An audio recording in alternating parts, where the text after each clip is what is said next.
Hello everyone and welcome back to Cities Skylines, where we get to try and work out this train, the small train cargo depot. It's nothing too spectacular by any means, but I'm glad that we're starting small. This is a way that I am hopefully not getting too overwhelmed with a lot of the details and how many options there are when it comes to Cities Skylines, because Cities Skylines is one of those games where the devil's really in the details for a lot of this stuff, and then also you can spend a lot of time on the workshop downloading all these items, figuring out maybe how they work best together and things. So you know, when you're just starting out, especially with a modded Cities Skylines playthrough, I would suggest for sure going through and getting your mods kind of established, and at that point you can go ahead and build some small stuff first. You know, building our plastic factory for the first episode has kind of been a help with laying out some of the commercial area and also laying out this kind of cargo yard that we're doing now. So basically how this is going to work is there's going to be rentable space or areas where they do the sorting for the train tracks just right at the top of the screen there, and this is more of a holding zone, you know, ready to ship area. Otherwise, the plastic factory down near the river, or even the farms, kind of agricultural area, they will hold on to their items until maybe it's a little bit closer to ship them out. And you know, that way we don't have to build a huge amount of storage area here. It's gonna have a decent amount, but nothing probably too crazy, especially since we only have 2 real production facilities here, and we're just gonna basically be winging it this whole episode.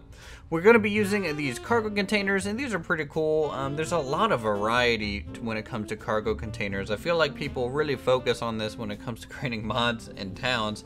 I think people like creating giant harbors, and you want to have a good color variety with your large containers so that they kind of don't look too repetitive, and you can, you know, just make it look a little bit interesting, definitely from afar. We are using these concrete kind of barriers to sort out different material and divide up the sections. We are also going to be using some of these pavilions to make some custom kind of covered areas, because it just kind of looks a little bit cooler to have this outside storage yard over just having warehouses everywhere. I think it is a good way to kind of break up the natural surface of the concrete, and also you can throw in a bunch of detail and colors this way as well. And you know, you just don't have giant box buildings laying around everywhere. I mean, there's definitely going to be warehouses, and these are probably more of the initial sorting stage, and the yard itself is probably things that are basically ready to go. Our little kind of cargo container area in the center there are things really about to be loaded up onto that freight train up there. So it can be pretty small. You know, I don't expect there to be a crazy amount of things constantly being shipped out here. You know, the production is probably pretty slim, but we can add variety of things. Maybe the left side here is more raw materials coming in, so just raw metals, raw kind of plastic tubes, wrapping, things like that, to actually assist with the production of our factory, or possibly to assist the farmers with maybe any raw materials they may need up there. We're going to also split the cargo area up a little bit. We're going to have kind of a central aisle, and then another kind of cross member up there, and that's one to break up the shapes a little bit so it's not too much of a solid block of containers, but also the actual kind of forklift equivalent for these things can drive through the center and pick up their cargo without necessarily blocking too much of the traffic. I would assume they kind of load it from the center outwards so that they can kind of grab at the edges first and then move them away. And then when the thing becomes a little bit less empty, they can kind of refill it that way as well. We're going to be using some concrete barriers as kind of mock curbs. This kind of really helps designate the road a little bit more. I'm not going to do a whole lot of line work when it comes to the roads over here, because I feel like this whole compound is almost a single structure. And if it's sat there and divided up by lines, one, it would just take too long, and I don't really feel like doing it. I mean, you guys know me in the parking lot in Planet Coaster. We can do that. It might be something we might return to eventually, but I would prefer to get the bulk of it completed kind of as quickly as possible, and then maybe go back in and add that as a finishing detail. But for now, we are just adding some side parking, and of course we're going to need some parking in here for workers, and this will provide them with that utility and function. We're also going to add some additional little warehouse elements along the side here. Pretty plain. I do like having this open yard though, and I do like the use of the pavilions. The pavilions also add a little bit of color that we don't really see much anywhere else in our build so far, so it is a nice little pop of that kind of teal blue green, and it does look pretty nice. Now we're at the stage of adding decals. Decals are great for breaking up the surface area of your general just solid concrete slabs everywhere. There's a lot of texture you can add to these. There's a lot of little nuance if you actually take the time and you want to add a whole bunch of layers like that, such as you can make custom stamps to make these look like poured sections of concrete instead of one smooth gray block. You can add puddles, what we're doing now, because when it comes to large kind of areas like this, they don't really evaporate water too well. And in fact, over time, if there's any ruts, all the water is going to collect in those areas. So that's what we're kind of doing there.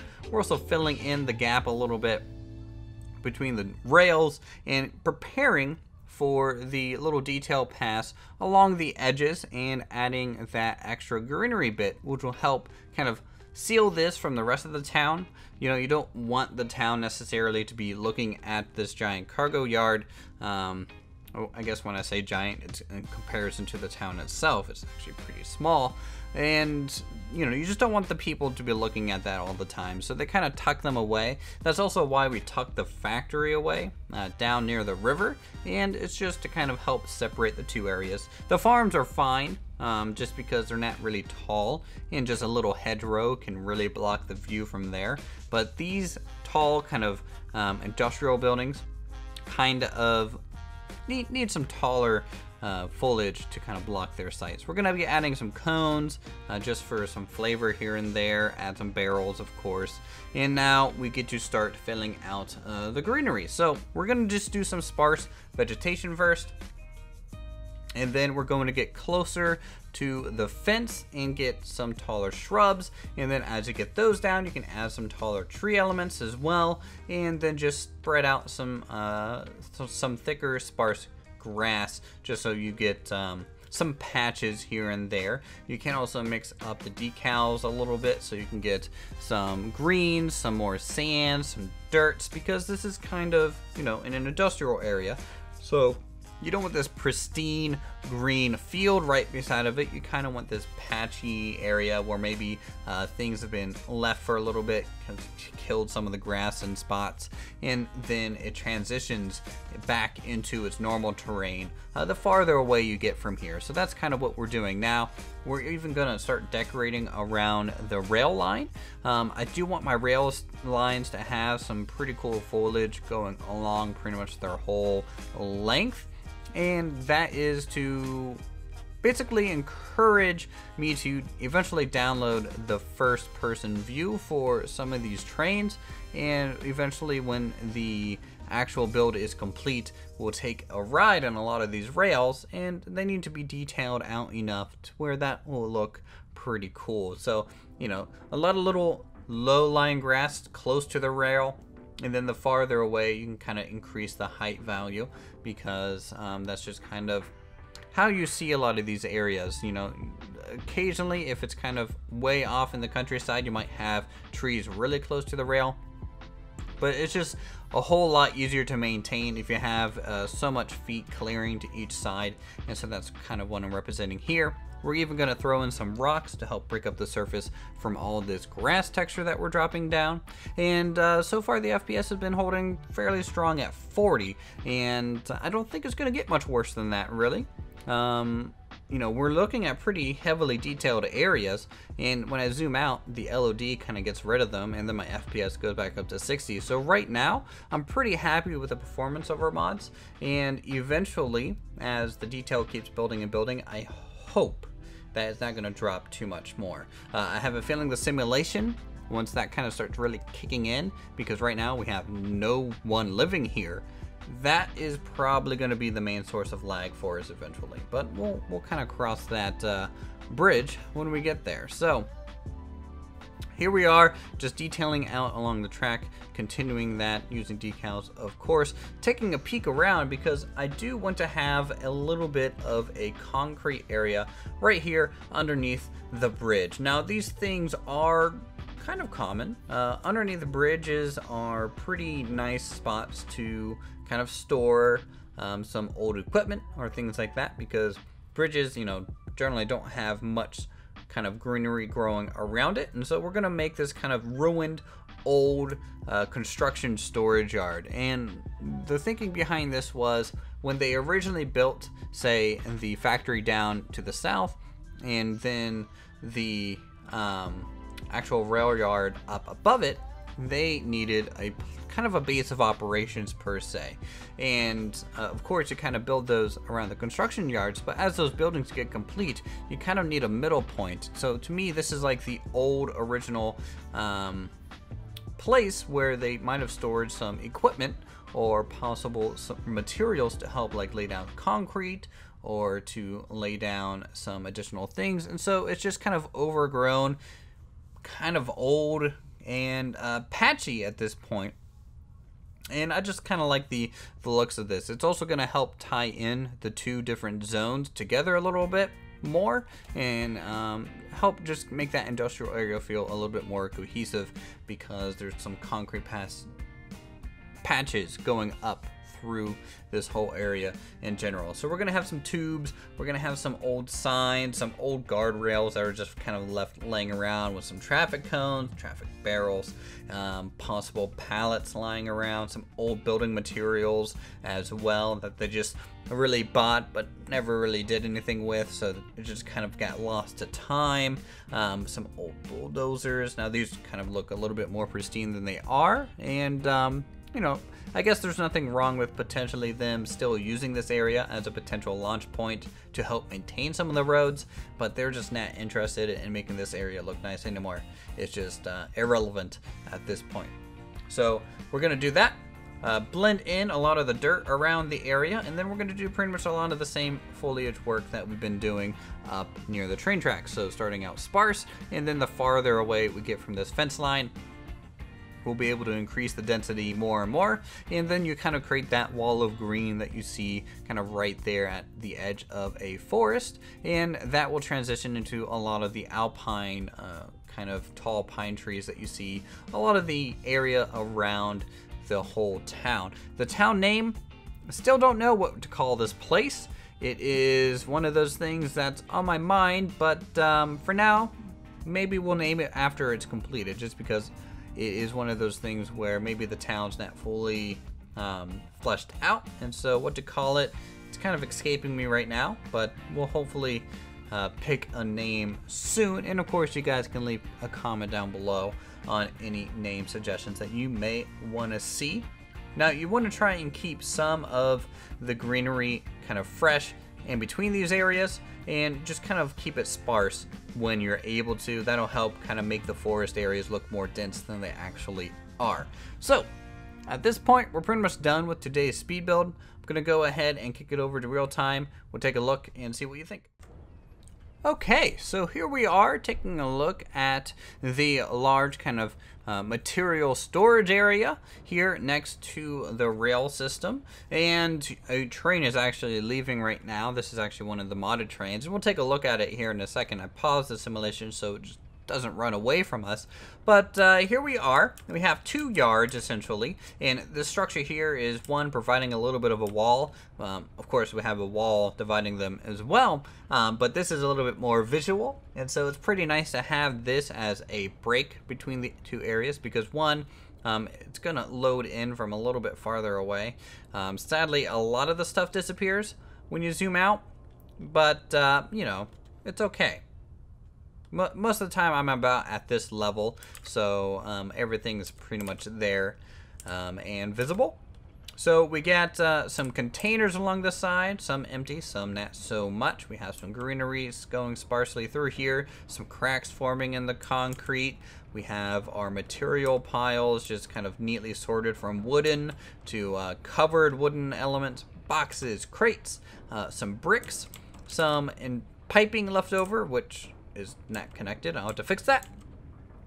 And that arches over the first kind of road here, and then that zigs up and then connects up here. I don't quite know what it is. It might be transporting, could be fuel over to these tankers, who knows. And here is the default kind of cargo center that comes with Cities Skylines. I haven't downloaded a custom one yet. I have been kind of looking out to see what there are kind of choices wise. I haven't found one that I quite like enough, and really if you can decorate this a little bit, it generally works. And I do like the fact that any truck that arrives, they actually pull into like station bay 3, 4, or 5, and it just looks pretty nice. And because it is a small kind of center, it kind of fits the rest of the theme. So for now, I think we're gonna stick with the default one, and then when we move on to maybe a large city, we might upgrade this to a potential larger version. We have some, you know, containers for liquid along the side here. We have some more warehouses. We have some additional kind of office space and things like that, which are pretty cool. And let's see, other than that, we got our other storage material bay, which is slightly different than the one before, which is nice to have, and some warehouses. Now, we could sit here and mark out a lot of these areas. I don't, you know, feel like that's necessary, and for time reasons, I really just want to hopefully get to the town soon enough, because you can see how much space we still have left to fill. But before I moved on to the town, I figured this would be a good opportunity to try and connect the factory area up towards the town a little bit more. So that's why we went over here underneath the bridge and built this small construction storage area. This is like for road maintenance, road construction in general. There's hoppers over here. There's bags of concrete, rollers. You got wow, I'm forgetting a bulldozer of some kind over there. You got your road laying machines, and small office, and some utility sheds. These utility sheds, one, are going to help try and kind of get our electricity up the hillside without having to do those ugly kind of electrical poles. But also it means occasionally we get a truck or something to pull into this area. We also got some guardrails, old materials. A lot of this stuff is kind of overgrown, and you can see the concrete's kind of breaking up just due to lack of maintenance. They don't really care about this anymore, and that's also why it's kind of tucked underneath this bridge. This is with the modded train that I was talking about a little bit earlier. This is a, I think, American train. It's a coal train, and it's quite long. It is on the workshop. Do check it out. I like these really long trains. They look pretty cool, especially as they go through curves and things like that. They just kind of really wind themselves through, and it just looks pretty nice, as you can see. We have the factory, of course, down here, and I'm slowly detailing out along the tracks. We're even adding a fence on the more pedestrian side of things, just so people don't accidentally kind of run onto the tracks. Though, you know, there could be some broken spots here and there for hitchhikers. Who knows?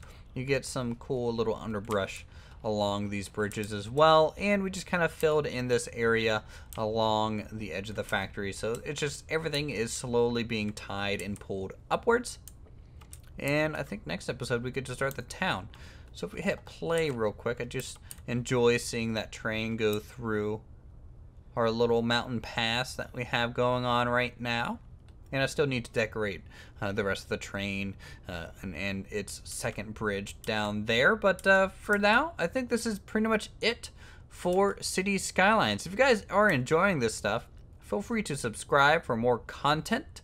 Go ahead and leave a comment down below on what you guys think so far. And ideas and suggestions are, of course, welcome. This build is as much yours as it is mine. So until then, thank you all so much for watching, and I will see you in the next episode.